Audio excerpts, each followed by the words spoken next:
লিখেছেন তাপস কুমার ঘোষ, পাথরঘাটা গ্রাম থেকে।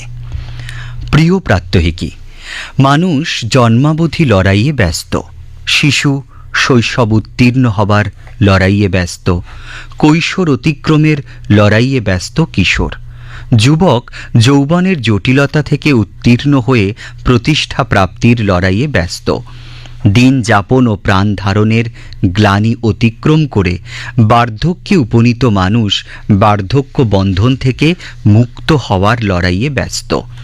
এ প্রসঙ্গে বিখ্যাত দার্শনিক চার্লস ডারউইন যথার্থই বলেছেন, স্ট্রাগল ফর এক্সিস্টেন্স অর্থাৎ অস্তিত্ব রক্ষার সংগ্রাম। উপরোক্ত সংগ্রামের মধ্যে আছে স্বার্থের সংঘাত ও প্রাপ্তির প্রয়াস।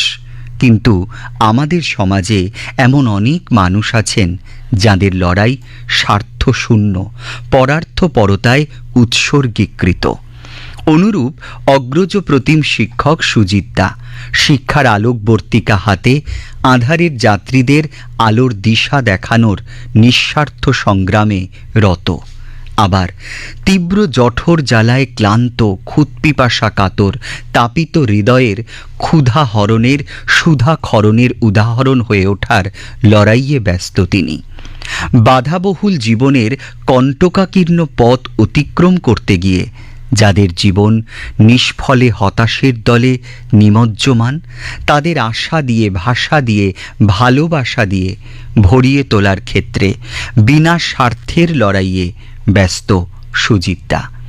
আবার অভাব অনটনের কারণে লেখাপড়ার ক্ষেত্রে কক্ষচ্যুত ধূমকেতুর মতো দুস্থ মেধাবী ছাত্রছাত্রীরা যখন লক্ষ্যহারা প্রাণে পরিণত হয়, তখন তাদের আপন জীবনের কক্ষপথে ফিরিয়ে আনার জন্য শিক্ষা সহায়ক সরঞ্জাম সরবরাহ করার ক্ষেত্রেও অগ্রদূতের মতো তিনি সংগ্রামে অবতীর্ণ হন।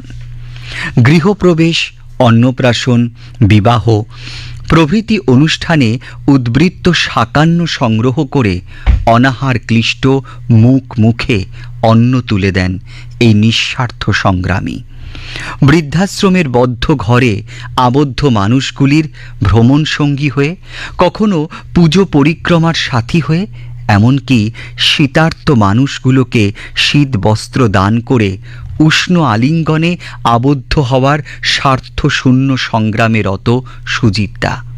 তাই তো চলৎশক্তিহীন মানুষও সুজিতদার সেবা, সহযোগিতা ও সাহসে বলীয়ান হয়ে আশীর্বচন উচ্চারণ করেন এই বলে, স্বার্থের দুনিয়ায় তোমার নিঃস্বার্থ লড়াই দীর্ঘজীবী হোক। ধন্যবাদ দিয়ে চিঠি শেষ করেছেন তাপস কুমার ঘোষ, পাথরঘাটা, পূর্ব বর্ধমান থেকে।